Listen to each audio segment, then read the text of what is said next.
Welcome back to Rare Coins and Lost Antiques. Today, we're exploring the 1991 F10 Pfennig coin from Germany. This small copper-plated steel coin weighs 5.5 grams and measures 21.5 millimeters in diameter. Minted in 1991 at the Stuttgart Mint. Marked with an F, it was part of Germany's pre-Euro circulating coins. The Obverse features the federal eagle of Germany, a symbol of unity and strength, along with the inscription Bundesrepublik Deutschland and the year 1991 F.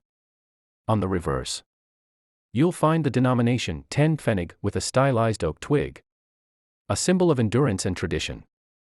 This classic design has made the German 10 Pfennig a popular coin among collectors.